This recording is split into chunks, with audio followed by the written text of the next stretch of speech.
is Off the Podium, the number one Olympics podcast in the world, coming to you once again for a newscast. These come by quickly every single month. I'm so excited to bring you all the news and views and everything from the Olympics and a preview of a sport that I'm excited to talk about, particularly with today's guest. He is Germany's number one Olympic expert, now that the president isn't from Germany. I think I can say that now. Raphael Spaeth is back. Raphael, welcome back to Off the Podium.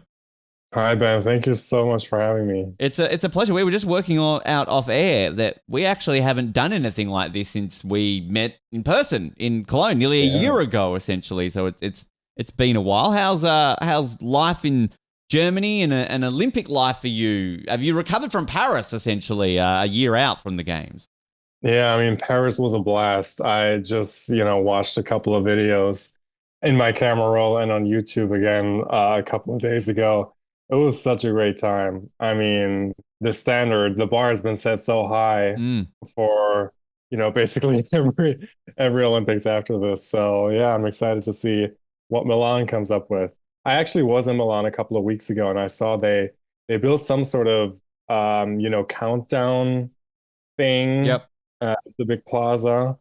That was the only sign of the Olympics I could see in Milan. It's interesting you say that, because I know Hallie was there, I think, within the last 12 months too, and she said a similar thing, that she didn't really see much going on there. That you couldn't really tell that, at that point, less than 2 years, now less than a year than Olympics. Are you planning on going? Do you think you'll go to the Olympics next year? No. Actually, I checked out the prices online, the ticket prices, because I was interested in seeing, how much are they actually charging to stand at the ski jumping hill.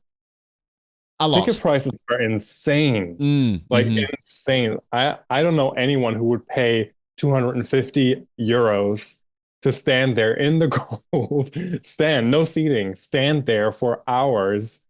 I mean, that's wild. It's incredibly funny you say that, Raphael, because during the week I was able to actually confirm my second week accommodation, because that was always the challenge, right? I did the logistics, worked out the math, I found a town, cool, going ahead. But this town that I managed to get is on the same train route as where the shuttles will be to ski jumping. So I managed to snag, what I thought was cheap. I think it was 120 euro. I got the cheapest one. To one of the sessions, but not looking forward to standing out in that cold for quite some time. Nordic combined as well. I got Nordic combined, so I get shuttled between the cross country and the ski jumping. So wow, yeah. Have you been to a winter sports event before? Not outdoors. I've been to indoor, hockey. But that's fine. Yeah, but no. Yeah. Honestly, I was trying to. It's a good question, because I think even seeing venues, I was meant to go to the Calgary Olympic Park when I was there, but the day I was meant to go, I didn't get to go there. And when I lived near Vancouver, I never made it out to Whistler to see it. So no, I've never even seen a ski jumping or a ski facility of that nature, let alone been to an event. So should I prepare anything? Do I need to bring cowbells? Is that just my number one thing I need to bring?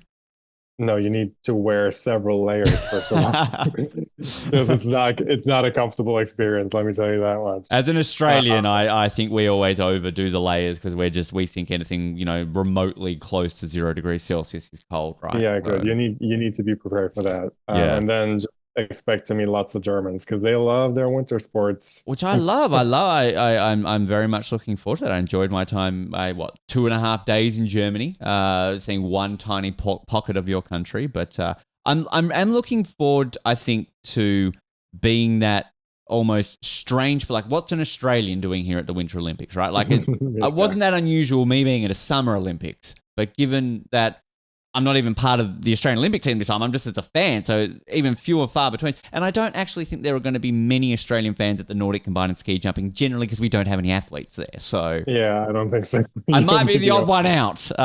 Exactly. It'll be exciting all the same. But we'll talk a little bit more about Milano Cortina at the end of this with a great preview. We're doing Luge today. I'm very, very excited at that. Obviously, we've got to get somebody from Germany on to talk about Luge, so we'll talk about that. And obviously some other things to do. But we're going to get straight into the news.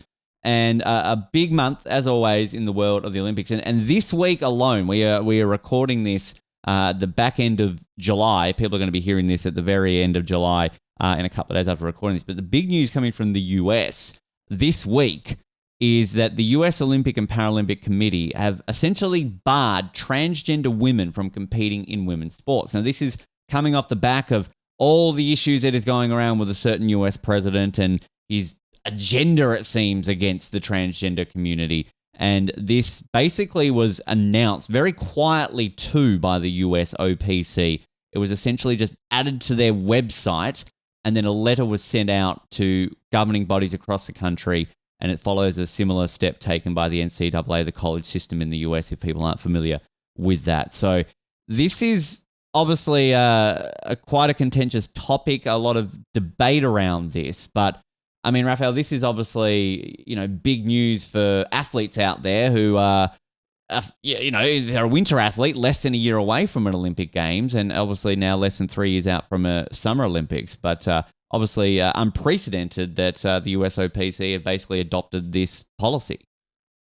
Yeah, definitely. I've been covering it too over the past couple of days. It wasn't really surprising to me given the current climate in the United States and the pressure that the US government is applying even on, sports federations like the NCAA and now the US Olympic and Paralympic Committee. It was interesting to me, though, because if you actually go on the website, you'll see a whole page of the Olympic Committee talking about, we need to look at this from a scientific standpoint and we need nuances and inclusion is very important in sports, yada, yada, yada. And then you now have this regulation change, which they don't even mention the word transgender in the rules, and it's the safety guidelines.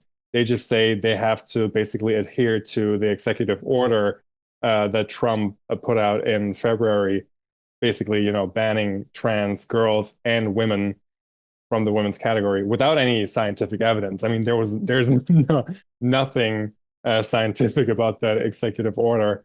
So it was definitely interesting to see that the U.S. Olympic Committee went that far, because obviously there are a lot of nuances, and the committee is responsible for basically the entire sporting system in the United States. Yeah. And there are many different layers when it comes to sports, there's the professional level, which obviously there's a conversation to be had based on scientific facts.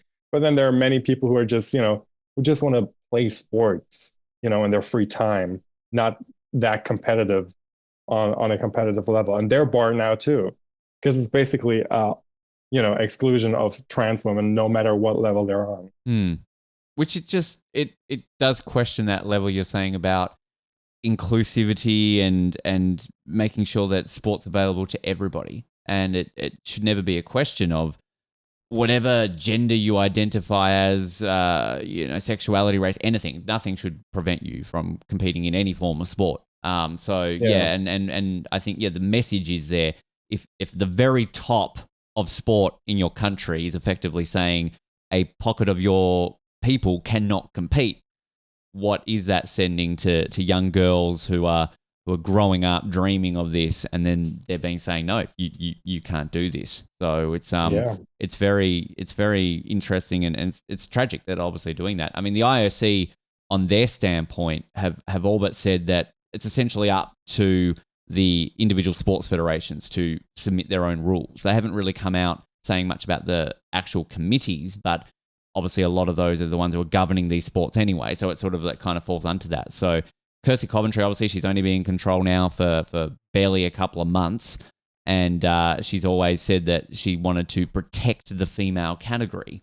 But I don't think she's really come out too much and talked about this topic, at least from what I have seen. So, it's going to be interesting. I don't know from anything what you're preparing for your show over there that you've seen sort of more on the IOC standpoint of this. I mean, they haven't seen to have released any sort of comment on the USOPC's decision during the week. No, not so far. But it's definitely interesting to me because in the executive order that Trump issued in February, it specifically also states that the U.S. government should do everything in its power to pressure the IOC to change their guidelines, in the direction of excluding all trans athletes, which is certainly interesting because now for the first time, we're really seeing a very obvious way a Western government is trying to influence sports. And, it's so funny because sports and the IOC always claim, oh, we're politically completely neutral Mm. and we're so autonomous from everything that's going on politically. And now you literally have the US government dictating uh, who should be included in sports. Um, so, yeah, it's an interesting step. I'm pretty sure that the IOC is going to come out with some sort of regulation within the next couple of months as well. We've seen that in several big sporting federations over the last couple of months. They've released several rules, basically, oftentimes excluding trans women from competing in the women's category. I think we'll see something like that on a broader, in a broader scale with the IOC as well. Do you feel this could lead to boycotts for LA? I mean, we saw back, I'm thinking Sochi, obviously a lot of talk around Russia's treatment of gay athletes. And there were some athletes that refused to go to Sochi. No, obviously, official boycotts from any nations. But given that the next Summer Games are going to be in this country, I mean, it could lead to boycotts, or at least some athletes maybe saying, no, we refuse to compete in a country that has a policy like this. Yeah, I don't really think so because there's also enough scientific evidence out there to sort of justify a step like that. I know that in the science community, obviously, studies on trans athletes basically do not exist because you need a long-term study that takes years and years, and we've just sort of started, doing studies with trans athletes. So it would take years for actual hard scientific evidence whether or not trans athletes have an advantage and at what point in their transition. But it'll never go that far because, you've seen it with several federations like World Athletics, World Aquatics. They've already released regulations based on the scientific evidence that is already there, claiming that, that basically trans women will always have a biological advantage because they went through male puberty, and those advantages are basically irreversible. That's what that science states. So I think the IOC will also find a way to sort of include that part of, the science community and include that and use that as the base of, forming regulations that basically will exclude trans women on a professional level. So I don't think we'll see any boycotts now. We'll definitely keep an eye on it. Obviously, we're going to talk about LA in just a moment because we just crossed the 3-year anniversary until the games are on. But obviously, plenty of water to go under bridges before then and see how all that plays out.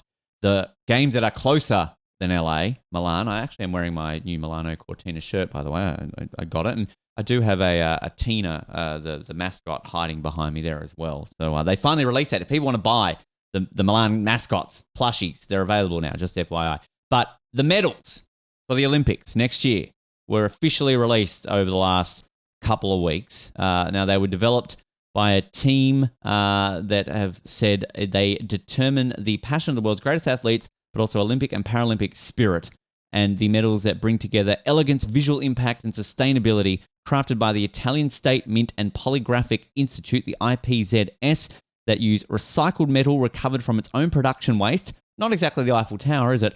They will be cast in induction furnaces powered entirely by renewable energy, eco-friendly packaging made with FSC certified materials, and they're in a split design. So if you're listening to this right now, go to our YouTube channel because right now next to us, we've got pictures of them right next to us on the video version.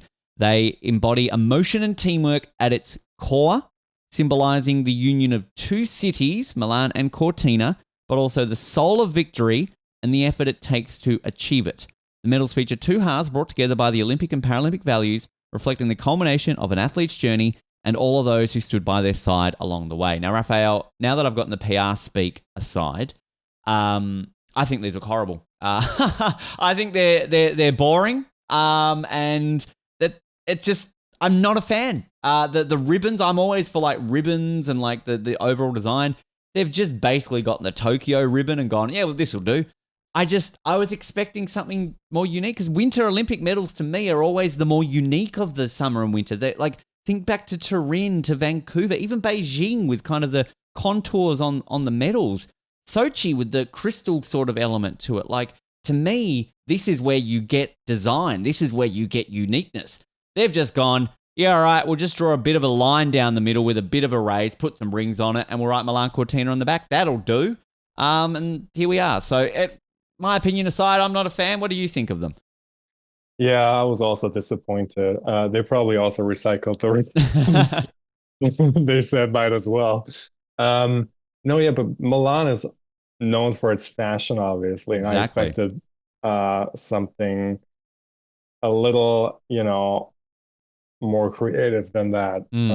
Especially since you mentioned the ones from Torino, which were so, The groundbreaking in its design. donut. The donut. It was so Yeah. cool. And yeah, I mean it's chic. It's basically, gone back to its origins almost. But yeah, I expected a little more. I'm not anti-minimalist, and I feel like I'm not a designer. I'm not somebody who's a professional in this industry, so take my opinions with a grain of salt. But like, I get that's kind of what we seem to see so much today in design, but there's just something so basic and plain, and you hit the nail on the head. I didn't even think about that. Milan, the fashion capital of the world, like there should be something more to it. I mean, I'm not a fan of this. I'm wearing it on a shirt, but I think this logo is very boring. So I think that it kind of maybe fits into the overall design of the Olympics in 2026. And if that's what they're going for, fine. And I'm sure once we see these around athletes' necks, it adds something different to it. But I mean, even Paris I thought was a bit minimalistic, but at least you kind of had like the grooves on it, and then obviously the Eiffel Tower added so much to it. I'm not anti-minimalistic metal.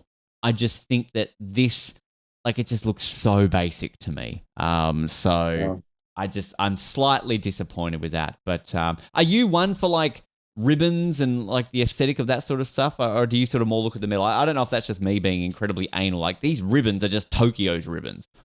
Well, I'm not obsessed with ribbons per se, but I do love the design aspect of the Olympics. So everything that has to do with logos and medals, I'm obsessed with that as well.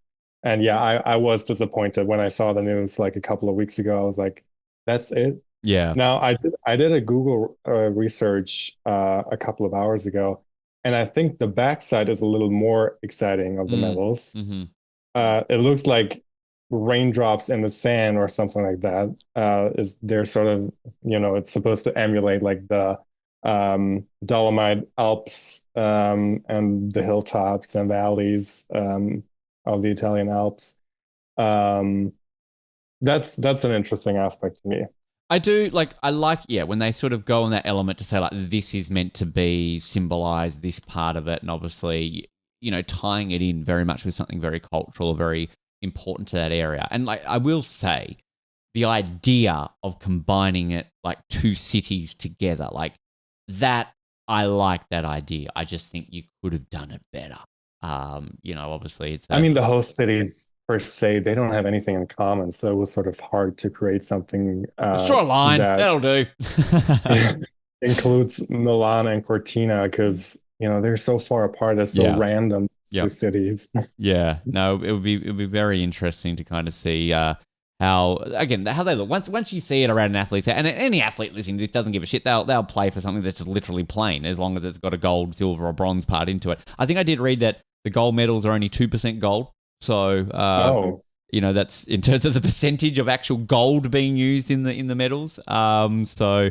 There is that. But I mean, maybe these ones won't fall apart then as much as the Paris Exactly. ones. That was about to say. Maybe they're a little more durable. Maybe they'll be a little bit. We'll see how that goes. After Milan, of course, we get to LA, and the official schedule for the LA Olympics has been released. And similar to what happened when about a month or two ago they confirmed that the opening ceremonies would be split into two venues, the worst kept secret around that everybody, at least in this country, pretended like it was brand new information, was that swimming and athletics have been swapped. That athletics will take part in the opening week of the Olympics. That hasn't happened since 1968 in Mexico City, if people are wondering if that's ever happened before.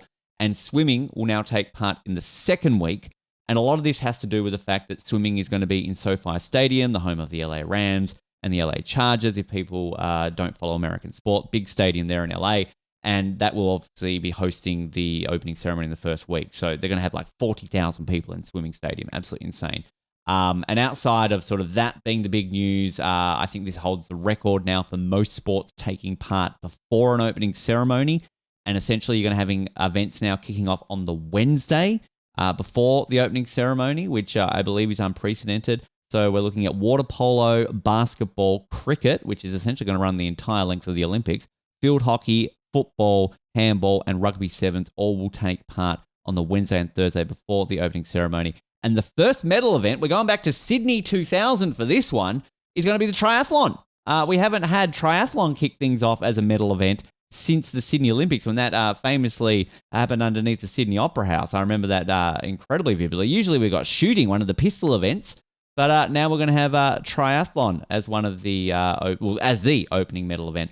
I for one, I'm not fussed, to be fair. I think like everyone in this country was making such a big deal. Like, swimming, it's so traditional. It should be in the opening week. This means that Australia's medal table is going to suck. It's like, well, no, it will just mean we win a lot more in the second week rather than what we usually do. It doesn't bother me in the slightest. I think give it a change. I think this will be exciting. I don't know if you've got really an opinion on it. Yeah, I'm excited for the track and field athletes who now finally get to be part of the opening ceremony. Yeah.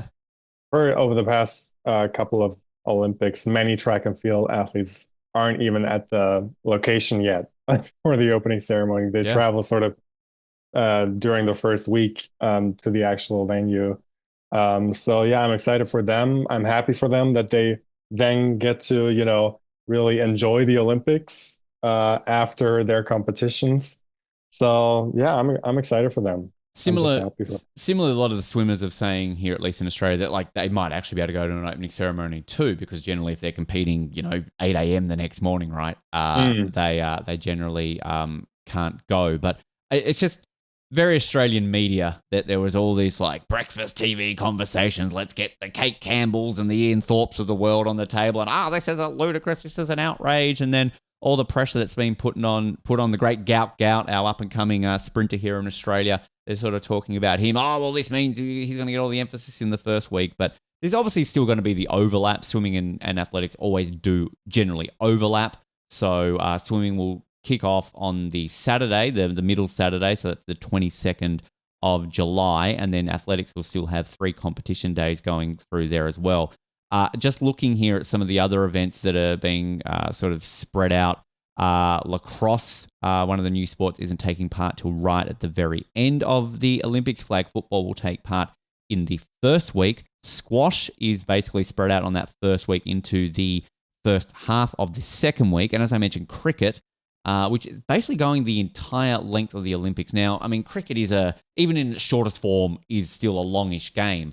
But I think from what I've read, they're only allowing 6 countries per gender, which, I mean, when half the countries as they should get a medal, too many athletes. It's too many sports. Yeah, like we can't keep up. 844, I think, total medal events will take part, which is what an increase, I think, from memory of about 20 or so from Paris. And then the biggest day will be the penultimate day, the 29th of July. We will have 16 gold and bronze medal team sport matches alongside 19 finals in individual sports. So if my math is correct, that's 35 medal events basically on one day that has been dubbed Super Saturday. Of course it is. And the opening ceremony will start at 5 p.m. Pacific time, which will be 8 p.m. Eastern time in the US. And if my calculations are correct, that means a 10 a.m. opening ceremony for us here in Australia and a 2 a.m. opening ceremony for you there in Germany. Calculations. The TV ratings are going to be horrible. Yeah. It's always interesting, isn't it, that like, I mean, in Australia, we were sort of lucky for about 4 Olympics in a row that we had winter and summers in the Asian region. So like it was very good. Then Paris obviously flipped to us being bad. I think a US Olympics for us isn't overly bad because generally night sessions are morning for us. But then the Europeans are like, this is terrible, right? So it's never, no one's, unless you have it and just like, I don't know, spread it around the world, an international Olympics, and make sure that, it's never obviously going to happen. The other LA news that we had is that a former boss of Disney is going to run the opening ceremonies and the closing ceremonies. Peter Rice, who was a CEO of both 21st Century Fox and Walt Disney, named the head of ceremonies and content for the Summer Olympics and Paralympics and that was announced during the week this week. He's a long-time TV veteran of both physical production and creative oversight, and he will be, as previously, been in control of Disney's TV content division, and as often was predicted at one point that he could go on to be the CEO. Apparently ousted in 22 after issues of a cultural fit. Don't know what that means, but anyway. Look, I've never heard of this guy, but at the end of the day, he's part of Disney in the past, so expect lots of green screen quips and an overall sense of meh, that was fine. That's generally how Disney release their stuff today, isn't it? Yeah, I mean, I think it's going to be fun, especially since the opening ceremony is going to be at the SoFi Stadium. Mm-hmm. But isn't the Coliseum also included? Yeah, so half and half. They're basically, the opening ceremony will be, they're going to spread it between the two in some way. Yeah. They know how to put on a show, the Americans, so I'm not worried about that. Like, it's going to be fun. The Parisians tried something, original with that whole Sen thing. Didn't quite work, in my opinion, which was, of course, caused by the rain also. I think it would look better with some sunshine.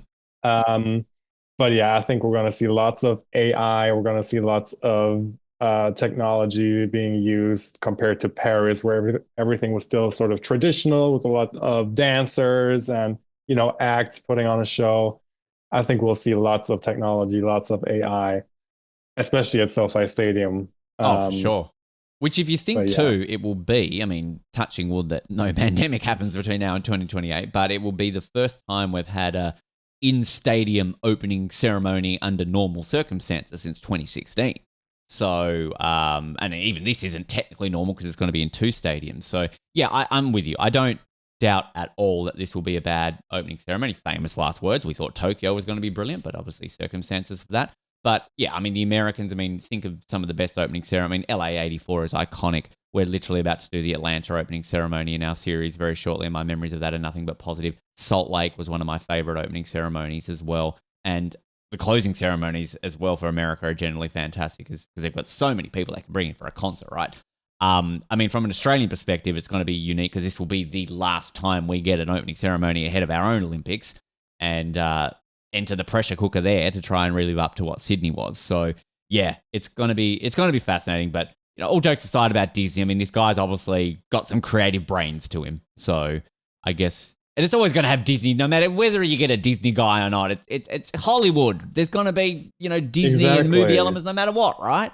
Yeah, and we'll see some great musical guests as well. Oh yeah, I think. It's going to be a fantastic show. Do you think, I think we joked in our Paris recap recently that given that the Paris opening ceremony stole so many Americans when it came to, Lady Gaga and let's get, Serena Williams on a boat, I think the Americans just steal all the French. Let's get all the French. Get Celine Dion back.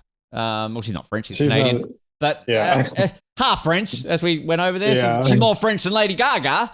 She speaks French, yeah. Exactly. She speaks that's good enough for America, right? So we'll see how that plays out. Speaking of future Olympic bids, a few sort of announcements made since we were last on air. Qatar have all but confirmed now that they're entering the race for 2036. They have started a dialogue process with the IOC, officially putting forward their bid. Of course, they hosted the last Men's World Cup, so they've got venues, they've got money. I don't know if their bribes will work as much for the IOC as they did back in the FIFA days, but hey, you never know. And that obviously is now going alongside all the other confirmed bids that we've often talked about: Germany, India, Chile, South Korea. Saudi Arabia, I don't think have officially bid, but we know that they're probably going to win it anyway, so there's that.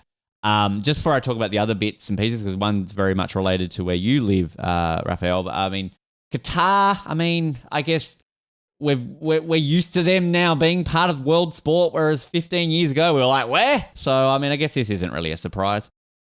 No, it's not a surprise at all. If you look at Saudi Arabia and Qatar and how they're trying to use sports for political gains over the past couple of years, that was not surprising at all. I wouldn't be surprised if Qatar is the host in 2036, to be honest with you. Yeah. As I've said before about Saudi Arabia, to me, I get the complexities. Even going back to what we were talking about before, with the US issues at the moment with the transgender ban, I mean, human rights and everything there is a whole lot worse.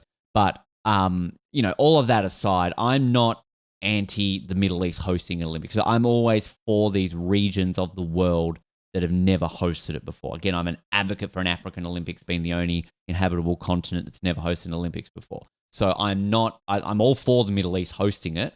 I just would like it to be done above board and see how that can go and celebrate the rich history of the Middle East rather than just being like, here's a lot of money. This is how we're going to do it. Yeah. And the other thing, we've seen it at the World Cup, the weather conditions in the Middle East are not ideal for Summer Olympics in July, quote unquote August. European summer.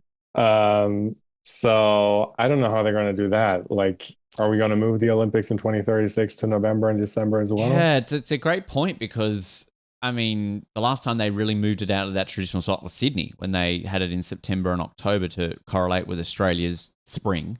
Whereas they're obviously not doing that for Brisbane, are they? They're allowing that to happen in our winter. So, but imagine in 2036, so 11 years ahead.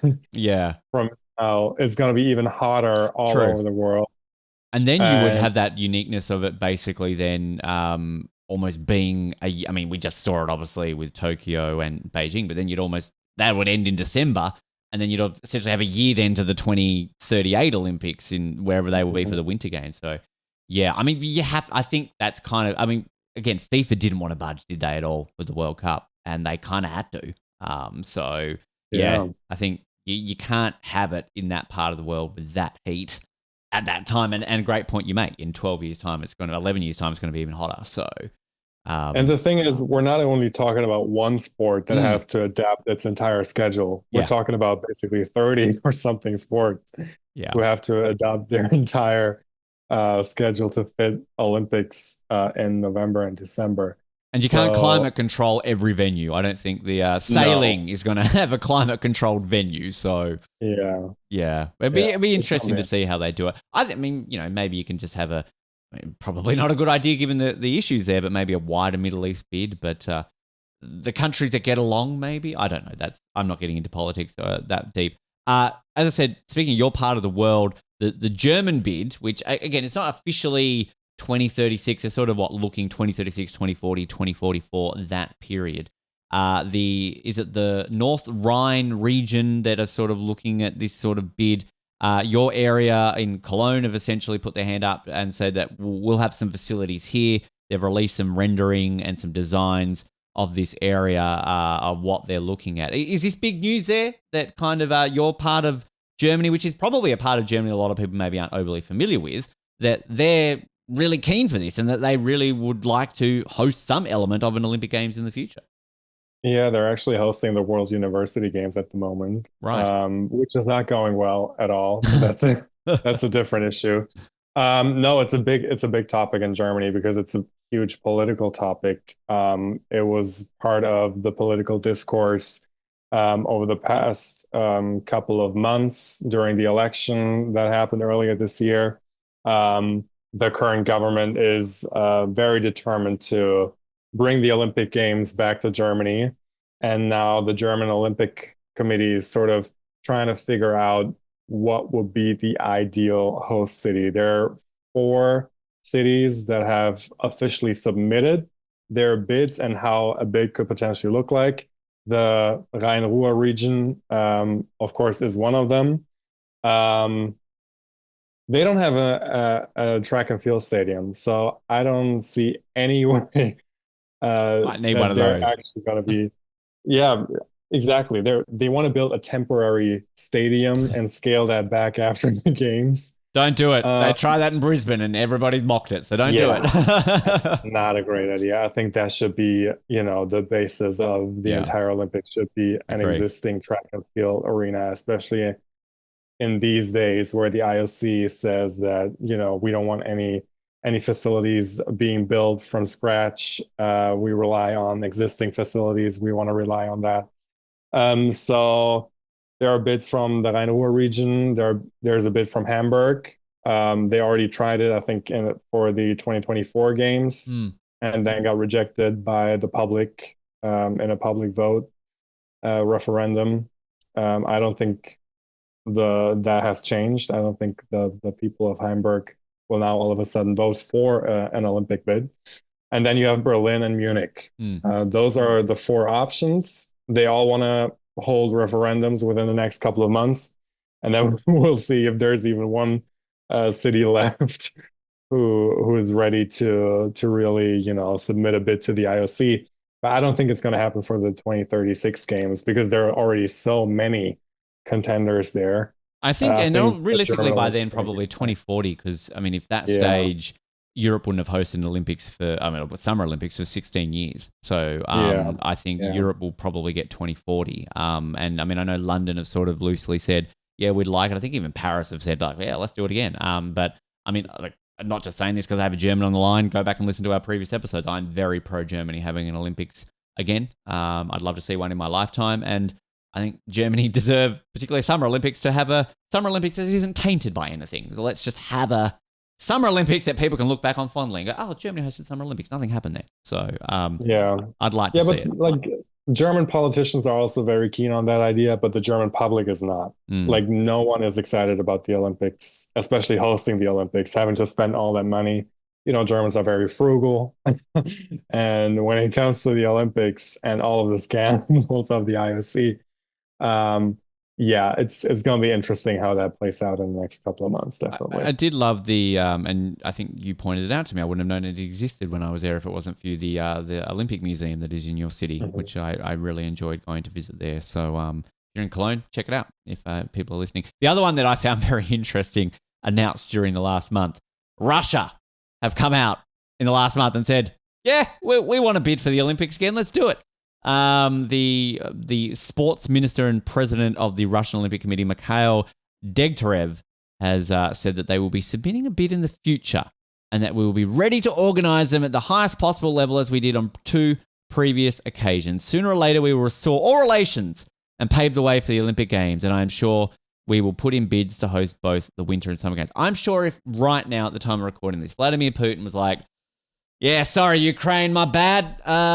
Didn't mean to.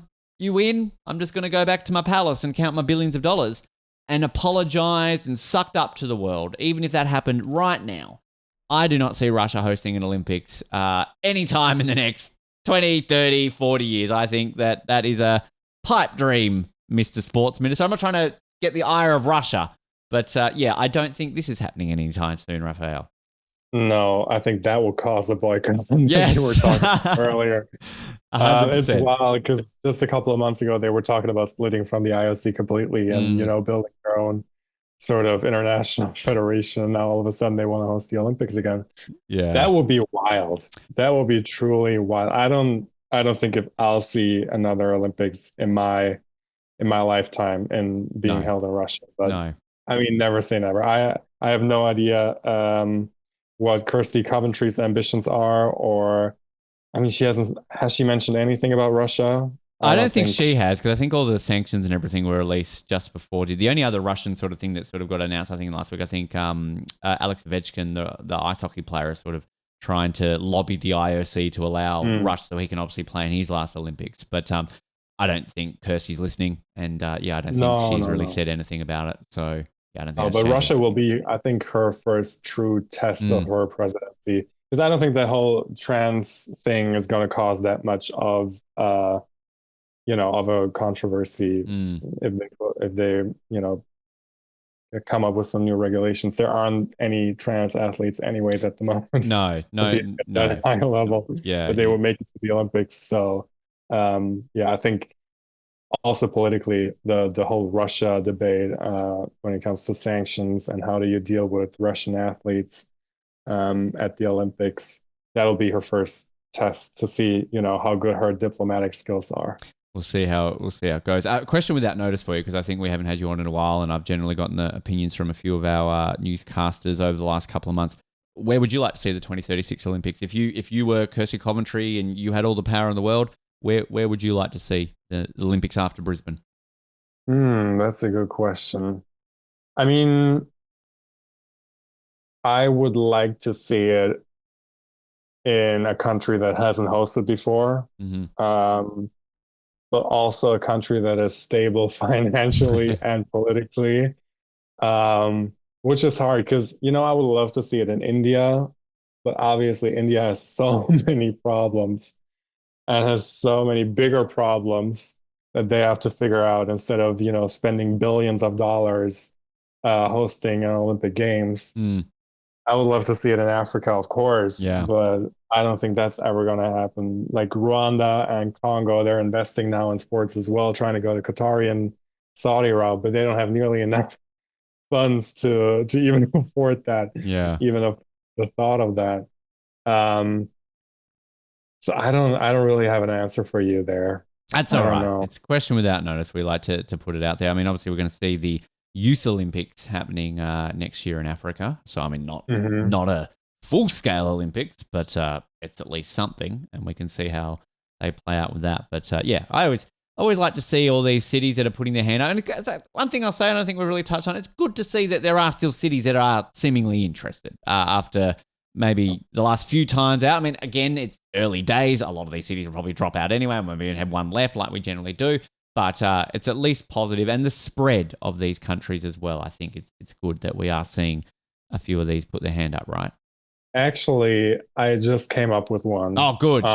I would love to see Tokyo host again. And they actually get their chance Of to course, they should. that moment in the sun, right? If they want to. They probably would have to build another Olympic village, so I don't think that's happening.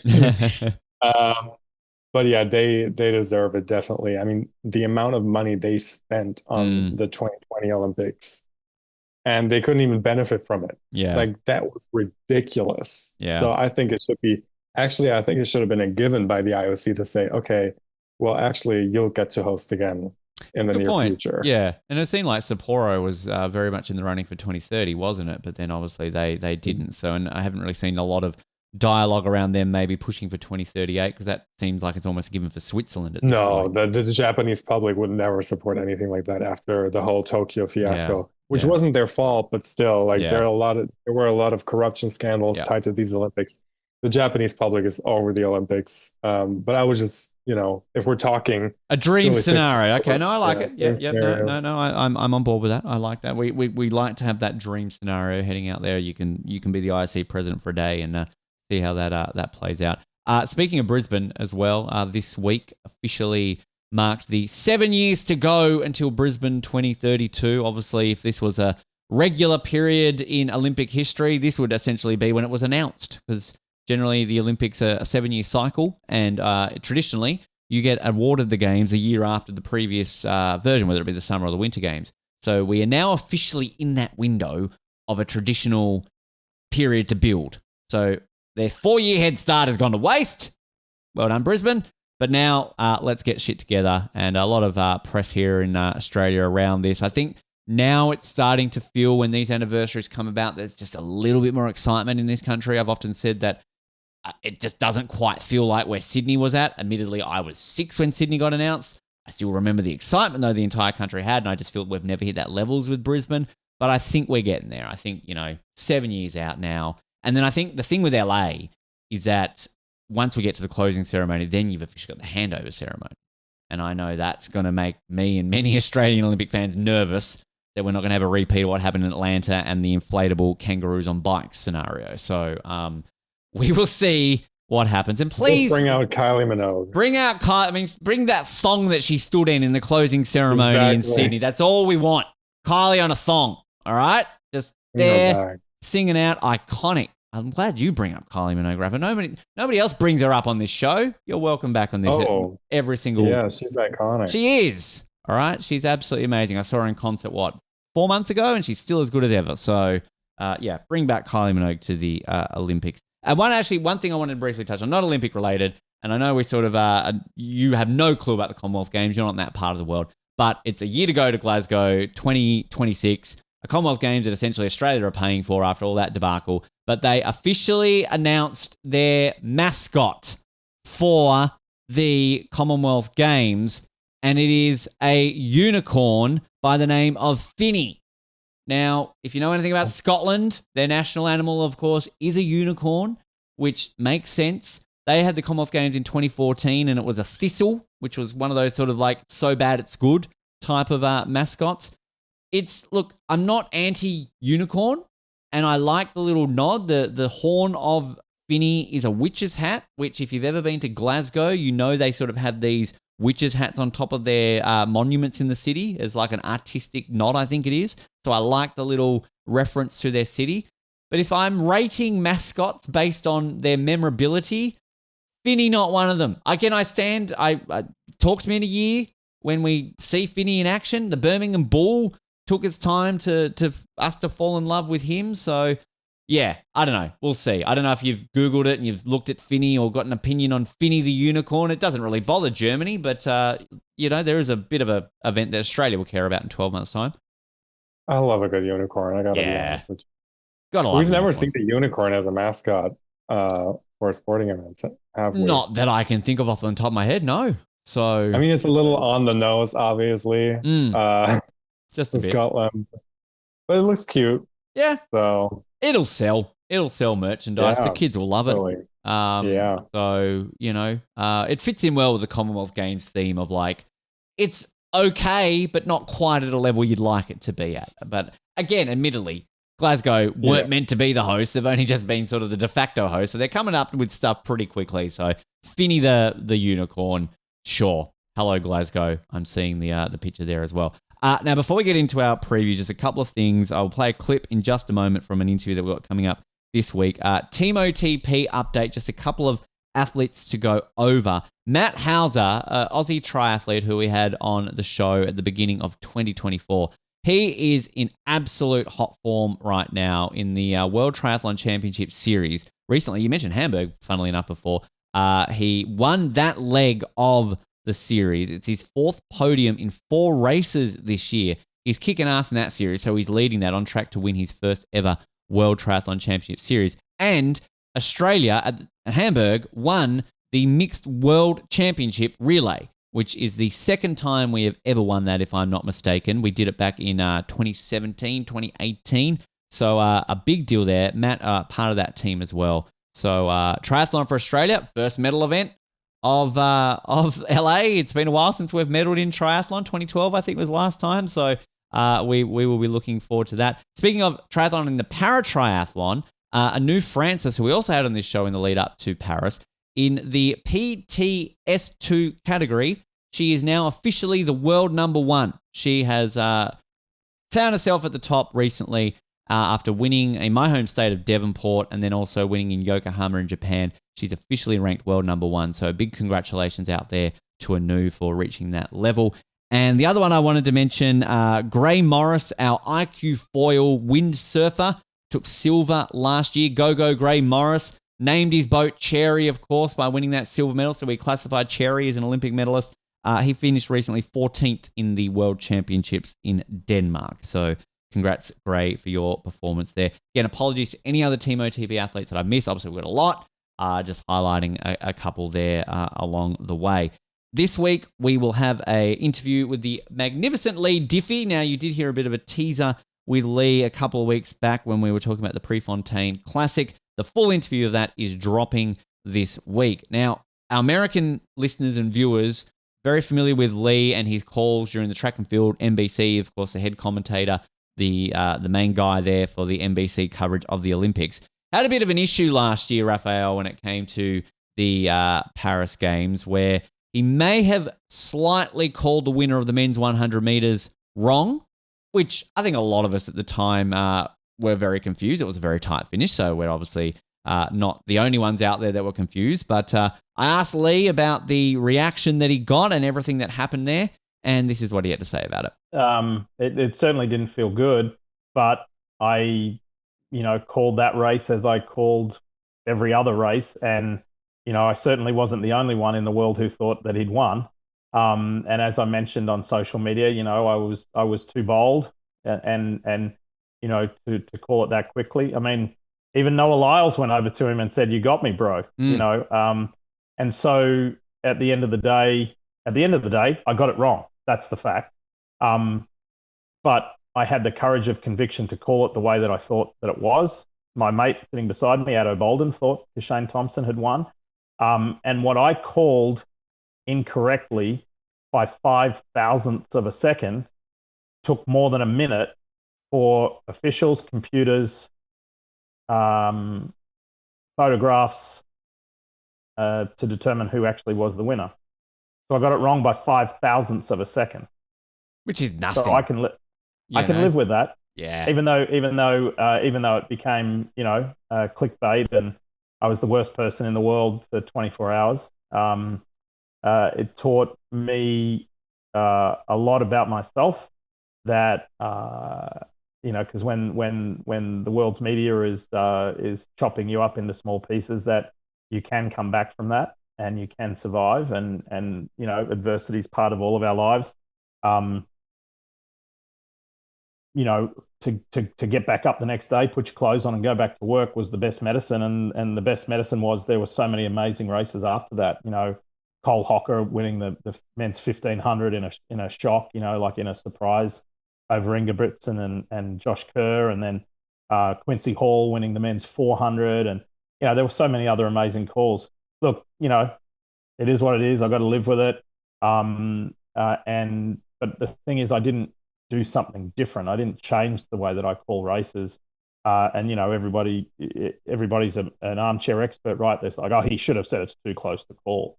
Well, I believed my eyes, and but I got it wrong at the end of the day, and so it's not going to change the way that I do things. And my bosses, in fact, told me, don't change the way you do things. We love the way you're in that role because we love the way you do it. But it wasn't a nice experience, that's for sure. It wasn't a nice experience, but we live and learn, and you push on. It's a great chat with Lee, and getting him talking about that. And I just want to say in general, for a guy from rural Queensland to make it all the way to NBC and be commentating on the Olympics is pretty darn good. So Lee, great value, great chat, and tells some great stories about his broadcasting career through the Olympic side of things. And obviously we touch a bit on motorsport as well, because a lot of people might know him in Australia as a motorsport commentator. He's in the F1 movie, if you didn't see that clip out there as well. So you can check that one out. That's dropping this Friday. And also just a special note out to our most recent episode prior to this one, our Ryan Medrano chat, US Paralympic track and field athlete. An incredible story there if you haven't heard it. He essentially went on Survivor and was on with Noelle Lambert, a previous guest of ours as well. And she's a Paralympian. She's basically like, hey, with your condition, you can go to the Paralympics. Like, oh, I didn't know that. So he goes to the Paralympics in Paris and wins 2 silver medals. So imagine rocking up to somewhere tomorrow, Raphael, and somebody said to you, you can do this. You can go to LA. You'll be good enough. And then you're speaking to me in 4 years' time as a 2-time Olympic silver medalist. That'd be pretty cool, right? Yeah, that would be so awesome. But I don't see it in the sport where that's happening soon for me. Never say never. You never know what might have sailed. But that one's also available now. Sports preview time. We are going over every sport between now and Milano Cortina. And again, as I said last time out in the newscast, the beauty of the Winter Olympics, there's not as many sports, so we can do one per episode. We don't have to quickly rush over 3. We can take our time, do one per episode. We've got a German on the line. We've got to do a sliding sport, and we've got to do luge. I just want to start out with a blanket question. Why the bloody hell are you guys so good at luge? This is ridiculous. Yeah, I have no idea. Like, the Germans love their speeds. That is basically a German sport. Yeah. And I think I read online that there are less than 7,000 athletes worldwide. Wow. In luge. Yeah. Which is crazy. That is ridiculous. Yeah, because it's such an impossible sport to practice. Like, you need a track, first of all. And I would say 98% of the world does not have any, bobsleigh tracks in their country. It's like, 17 in the world, isn't there? 18 tracks in the entire world, something like that? Yeah, it's crazy. Germany has several, so there's the foundation. Then you have a lot of expertise. It's a very technical sport, so that is so important.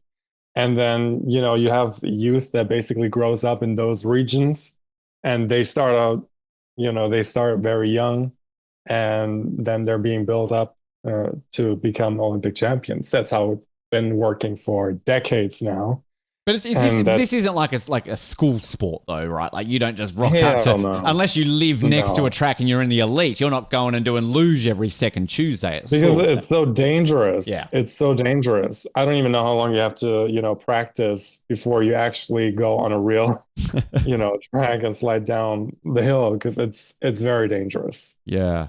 And funnily enough, I learned during the week the fastest of all the Olympic sports. So even faster than bobsleigh and skeleton are the other, I guess, the ones that you really think of being faster, or even alpine skiing, downhill, the Super G, things like that. So this is officially the fastest Olympic sport. And just before we go over some of the history, I was going over the medal count. I'm not even going to bother asking who is the leading medal country in this one because we know the answer. No. But if we are to combine all versions of Germany in the history of the Olympics, so I'm talking Germany, East Germany, West Germany, and the United Team of Germany, it's 87 medals in total by all four German nations combined. If you combine all the other countries in luge, 66 medals.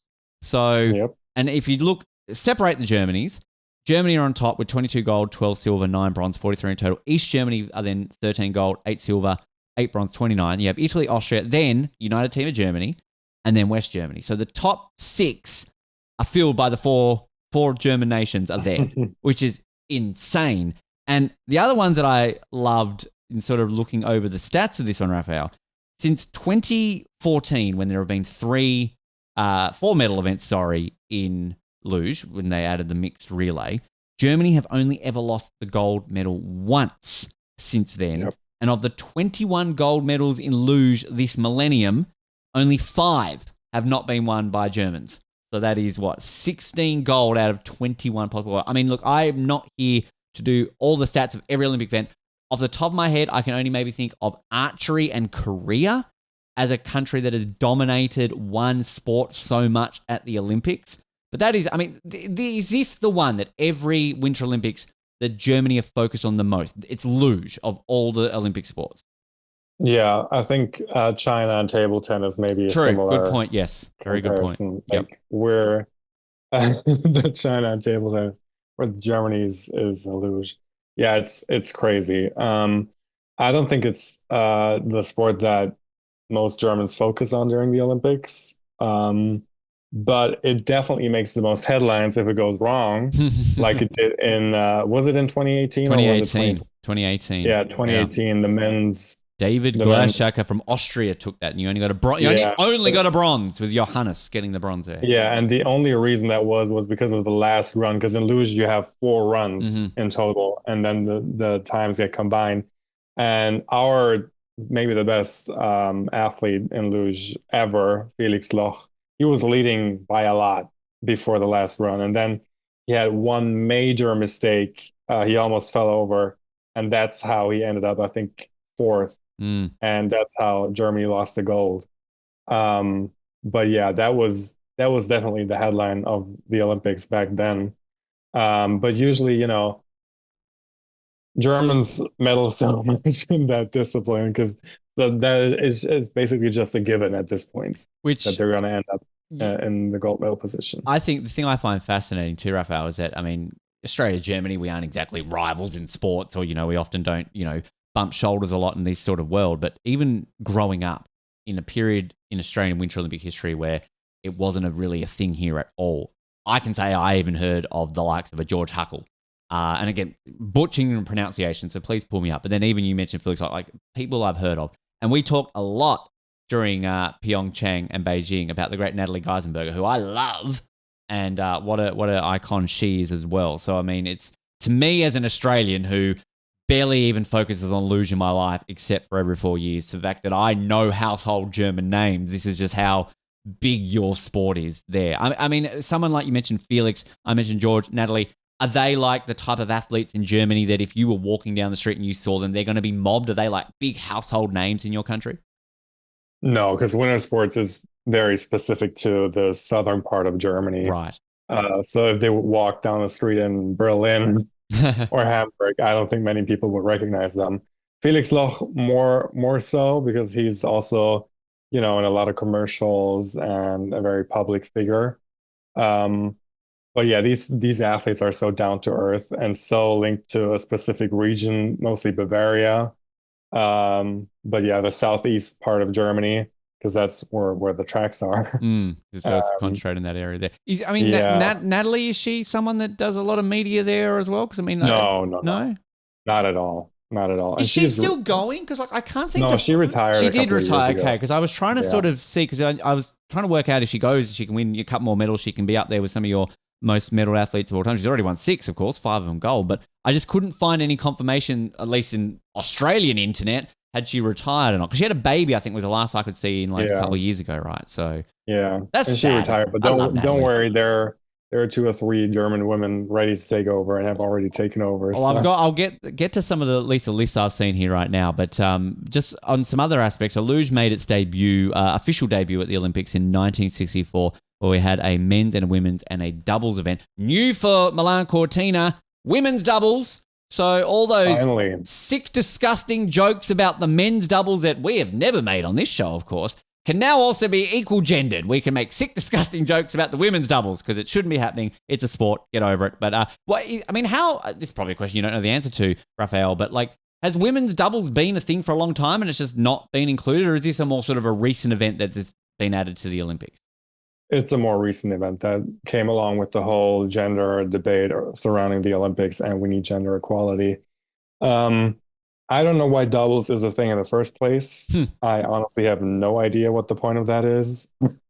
It's just for us to make jokes about, apparently, our sick idiots of these podcasts that make jokes about it. It makes it even harder. Yeah. Like imagine sliding down the hill at 130 kilometers an hour.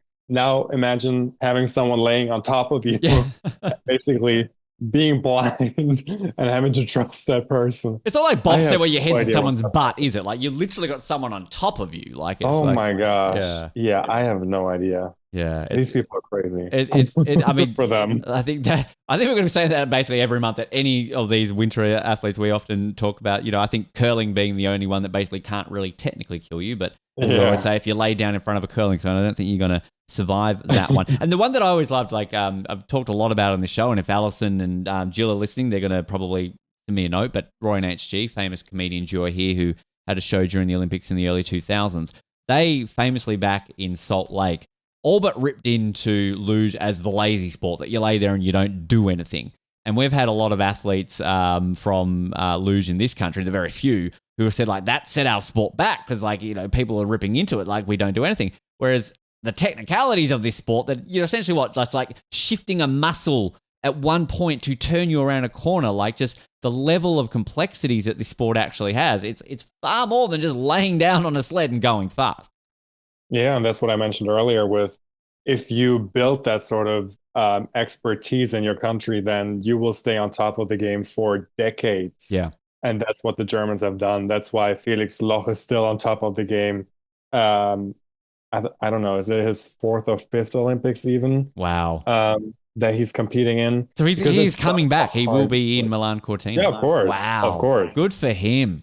I think that will be his last Olympics. But because it's such a hard sport, and you need so much practice to perfect this sport that it's almost impossible for any other nation to catch up. And that's also a big problem now for the International Luge Federation, because the IOC wants to see an international field competing for medals, but because it's such a difficult sport and you need so many specific tracks and slides and everything else, it's so hard for any other country to even catch up to the top of the world. Yeah, and obviously going back to the point of there's so little. It's not like this is just football and you pick up a ball and kick it in your backyard, right? Like it's not that simple. Alex Falazzo, an Aussie athlete, who he has Australia's best ever finish at the Olympics. He got that in Beijing, 16th in the men's singles. He, if I'm not mistaken, is from far north Queensland and basically just, goes down summer roads basically on a sled, trying not to get hit by cars.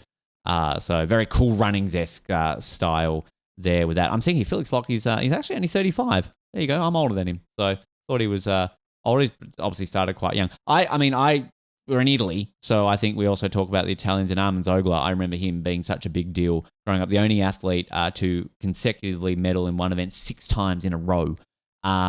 if there's a shoe-in for somebody to light the cauldron next year, we're having short-priced odds, and if we're betting, I'm not a betting man, Raphael, but he's going to be up there as somebody to potentially light that cauldron come Milano Cortina, but an icon in Italian sport, Armin Zogler. Italy are third, by the way, on the overall medal tally behind Germany and East Germany. They have a total of, thank you very much, Ben, 7 gold, 4 silver, 7 bronze, 18 in total. Austria sit fourth, 6 gold, 10 silver, 9 bronze. Below the Germanys of United Team and West, we've got Soviet Union. They've won a gold, 2 silver, and 3 bronze. Every other country never won a gold. So 7 nations at the Olympics have won gold medals in luge, and 4 of them are German nations. So the only non-German nations to win gold in luge are Italy, Austria, and Soviet Union. The US, 3 silver, 3 bronze in their history. Russia, 3 bronze. 3 silver. Latvia, a silver, and 4 bronze. Canada, I didn't realize that Canada had won medals in luge, but they have. So apologies to Canada for having that opinion of you. Pyeongchang, actually, quite recently, Alex Goff got a bronze in the women's singles, and then in the mixed team, she teamed up then with Samuel Edney, Tristan Walker, and Justin Snaith to take the silver behind Germany in that. And as I mentioned, Australia's best finished 16th, Alex Palazzo, back in 2022, Team OTP member, and I believe he's going for his 4th Olympics, if I'm not mistaken, come Milano Cortina. The venue for this at the 2026 Olympics, the Cortina Sliding Centre. They've built it. I've seen some photos. I think Sarah showed us recently in a chat that it's still a bit of a construction site. But after a bit of a debate about whether this was even going to be built, whether they're going to have to get the Turin track, they maybe going to shove it out to Innsbruck, even maybe Lake Placid they were talking about. The Italians finally said, nah, we'll build a new one. So they've got that one there as well coming up. And luge is in the first week of the Olympic schedule. So it takes part on the opening Saturday, so basically day 1, and it runs all the way to the Thursday. So I sadly get to that region on the Friday, so I will miss out seeing luge, although I do have tickets to bobsleigh, so I at least get to go to the sliding track. Have you ever been to a luge event in person at all, Raphael? Ever seen it in person? No? That's a television sport. Sport? It's great that you're there, like, to soak up the whole atmosphere, but you will see them for maybe a second. I'm a Formula One fan, Raphael. I'm used to that, right? Yeah. And then they're gone. Yeah, exactly. Is it that's a cowbell sport though, isn't it? Bring the cowbells? Yeah, definitely. Yeah, definitely. I heard they sell like Milano Cortina themed cowbells because that's a souvenir to have, right? Like, yeah. I don't think you can buy them in this part of just on the TV thing. Is this like Friday night prime time? You're sitting on the couch in Germany and you switch on your main sporting network and luge is on? No. But it's definitely so during the winter months in Germany, which is November, December, until basically the end of March. The international winter sport federations have sort of, come up with a schedule over the weekend, which fits perfectly with the German TV schedule. So every sport is lined up consecutively. Mm-hmm. So you'll start off usually with luge, the first run on a Saturday morning, 9 a.m., then you would have the Nordic combined, ski jumping. Then you go straight into the biathlon first event, the alpine skiing first run. Then you'll have the luge second run, and so on. That's how it goes, basically every weekend from November to March. Balancing it out there for the Germans. So while the Americans control like the schedule in swimming for the summer, it's like Germans want this way. So there you go. They got it covered. That's part of the traditional German TV schedule. If you're in Germany in winter and turn on the TV on a Saturday afternoon, you are guaranteed to see winter sports. I always, this is what I love about getting people on from, say, countries that, in Australia we're not overly familiar with. When you hear about like what sports can be standard television, like, I mean, it always blew my mind the time I found out that curling was like basically like prime time in Canada, right? Because in Australia, you wouldn't hear about it. But then it would be the opposite. Like, you could never imagine as a German turning on the TV in prime time and watching cricket. Whereas like obviously here, it's a very bloody big deal in our summer. So like you're going to be seeing cricket constantly. Or even right now in our winter, rugby and Australian football. Never going to see that in Germany. So it's always interesting to kind of see that. I've pulled up the standings here, Raphael, of the most recent World Cup in terms of who are the athletes maybe to keep an eye on. And by all means, you might add some other names to the list here as well. So looking at the most recent World Cup for the women, we have Julia Taubitz of Germany topping that. And again, I'm butchering names here, so pull me up. Diana Eiterberger of Germany in second, and Anna Bereiter of Germany. The first non-German, we have Austrian Madeleine Egel in fourth, and an American here. We've got Emily Sweeney in fifth place. So there you go. That's the top five in the women. For the men, Italian Dominic Fischnala is leading that one. So there you go. Non-German, Felix Lock, second. So he's still kicking out well. And Max Langerhahn of Germany also there in third. And we've got two Austrian athletes, Wolfgang Kindl and David Geischer in fifth. The pronunciations just never seem to get better on this show here. And then in the women's doubles, an Italian pair by the name of Andrea Votta and Marion Oberhofer led that most recent standings, ahead of an Austrian pair, Selena Egel, Lara Michaela Kipp, and Germany only in third, Jessica Degenhardt and Cheyenne Rosenthal in that pairing. And in the men's doubles, we've got a German in first and second. We've got Tobias Wendel and Tobias Artul in first, and Tony Eggert and Sasha Beneken in second, with Latvia pair of Martins Bots and Roberts Plume in third. Latvia, this is a sport that I always associate with Latvia. They're good at sliding sports, Latvia, because they're decent in the bobsleigh too, if I'm not mistaken. They won some medals in that recently. So the Latvians doing all right in the sliding. Any of these Germans that I've mentioned, know much about any of them, ones to watch out, or any other ones that I haven't mentioned that from a German perspective that we should be keeping a close eye on next year? Yeah, I mean, Tobias Wendel and Tobias Arlt, those are like, next to Felix Loch, I would say those are the current iconic figures in German luge.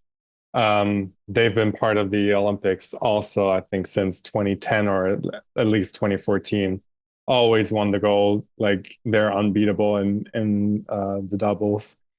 So yeah, those are ones to watch out for. And I think by the time the Olympics come to Italy, we'll also see a German stand on top of the podium in the women's doubles. I'm pretty sure of that.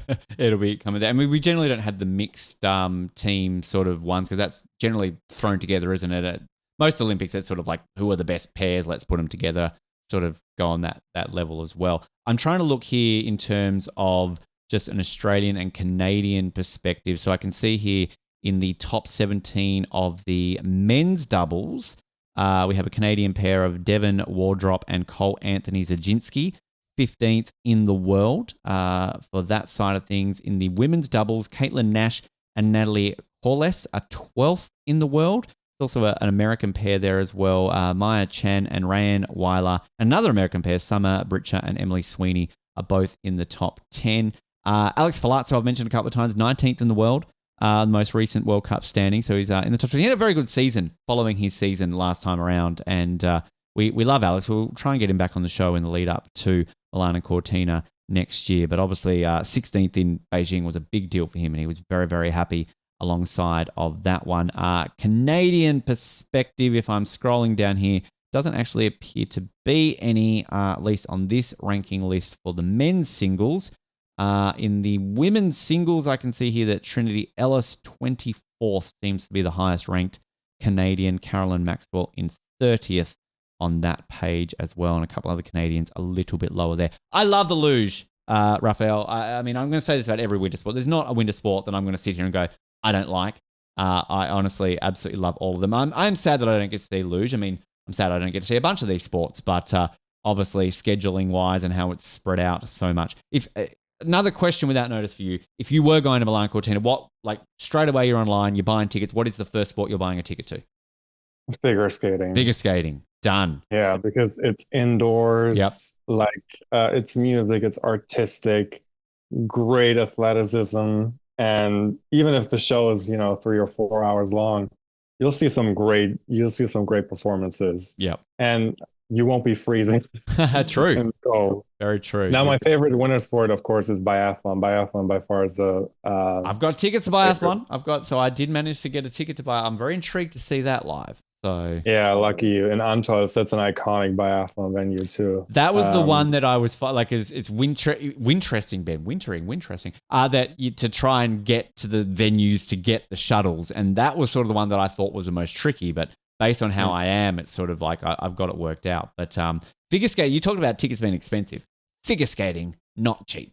That first week when I'm in Milan and I'm doing all the indoor sports, I looked at figure skating, and even for like the category D, I'm like, I think it was literally cheaper for my opening ceremony ticket than those tickets. So yeah, yeah, it's wild. That's how popular figure skating is in Italy too. Huge. We know they can charge those prices. Yep, and the tickets will be sold. Yep. But yeah, biathlon, damn, you're in for a good one. That's so much fun. I'm excited. Look, it is one of these ones where it's like, I remember before I got the job in Paris and I just bought tickets. It was what can I get? There's not a lot in my budget that I can afford. So I was just like, golf will do, football. I mean, handball was the only one that I kind of splurged on because I really wanted to see that. But all the other ones that I would have gone out of my way to see were sold out or were just way too expensive. So that was just whatever I can get. For this, I was able to be a bit more selective, but there's also a level of, as I said, I'm not going to be disappointed with any of these sports. I mean, ice hockey was my preference. I splurged on my ice hockey tickets. But outside of that, I was like, sure, I'm going to go see, biathlon. Sure, I'm going to go see, short track and long track. So, yeah, excited. I'm going to be in for a treat. So yeah, totally. Because, the app, like, it's not about the view per se, because the view in biathlon, like when you're in the stadium, great. You get to see the shooting range. Awesome. But the atmosphere is what is amazing, and especially like in Italy, in these iconic venues for European winter sports like Antolz. Like Antolz every season, it's basically a German World Cup basically, because you'll see 20,000 Germans at least cheering and just partying all day long. I'm looking forward to it because it's that atmospheric, going back to the point about talking about sports in different parts of the world, is that I don't think like anybody understands culture of different countries' sports until you're in a stadium, right? Like I could explain to you what it's like going to an Australian football game, but you're not going to understand it until you're in that stadium. And it's a similar thing to, I'm not going to understand what it's like being surrounded by 20,000 Germans celebrating people on skis shooting stuff. Whereas as an Australian, I'm like, well, that's weird. But for you guys, it's just part of life. To me, biathlon is the most exciting sport in the world. Wow. Okay. There you go. Yeah. We need to get you back on for our biathlon preview, it seems. Yeah. It's such a cool sport. And also, compared to Luge, for example, you have so many different, mostly European granted nations competing for the top of the podium. And, there are so many different aspects of that sport. The cross-country skiing, the shooting, like two disciplines that aren't supposed to be together, and yet somehow they have to manage to, calm themselves down. Heart rate, right? Like, and and then hit those targets were like the size of a CD. Yeah. 50 meters away. Crazy, like what they're capable of doing. I'm a mad advocate for sports that combine each other. That's why I love modern pentathlon. That's why I love Nordic combined. You're like, well, why the hell are these sports combined?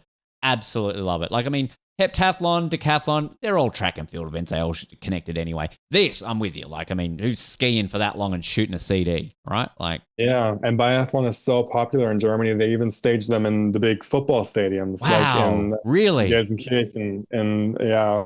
Insane. I did not know that. All right. Well, you're locked in for biathlon then. Whenever we do biathlon, you're coming back on to talk biathlon. Just like we got to get Colin on for ice hockey. There's certain countries I have to have on. I had to have a German on for luge. I have to have a Canadian on for ice hockey. Like, it just makes sense, right? So you're on for biathlon, Raphael. We'll lock that in. But luge, looking forward to it.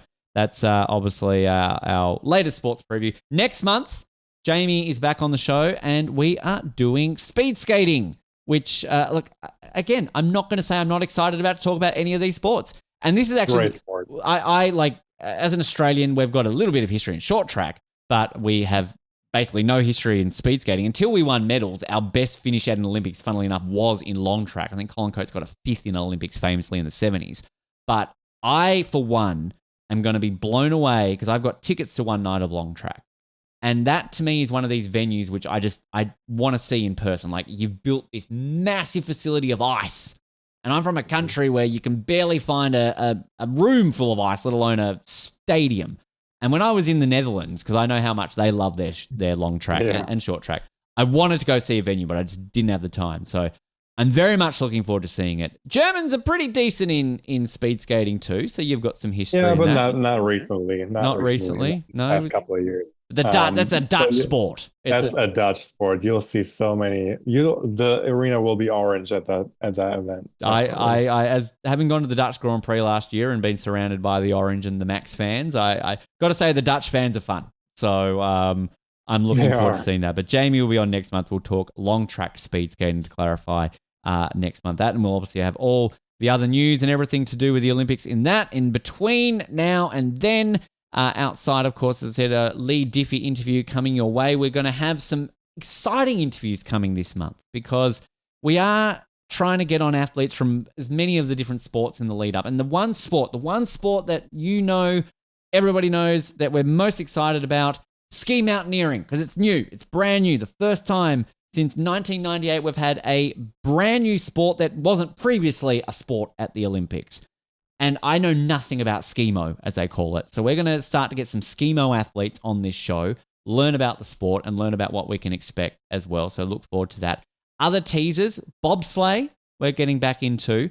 We are also going to be getting back into aerial skiing. And another one, which is not winter related, Raphael, but when it comes to goats, it's a term I don't like because it gets overused, but you can use it when it's true. We are going to be having an athlete on this show who is literally the GOAT of their country when it comes to Olympic medals. They have won the most Olympic medals in their history of their entire country. We've had that a few times on this podcast, but this athlete is somebody very closely connected to my part of the world. So I'm very much looking forward to that happening. And we will also have our latest opening ceremony classic review. We're doing Atlanta, which is very excited for that one to be able to cover that one. Do you remember the Atlanta opening ceremony? Ever watched that one? Is that one that you've seen before? I wasn't born yet. Wasn't born yet? There you go. That prevented you just slightly from watching that one.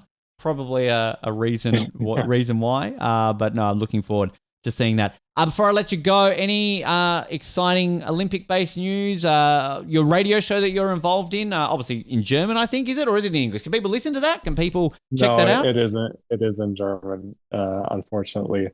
But yeah, I'm on TikTok now. So if people want to check out, yeah, I'm actually creating English content too. There you go. Mostly news updates, not sports related. But still, if you want to catch up on some daily news. Plug it. Where can they find you? Yeah, it's daily, spelled DAILEY /news/update. There you go.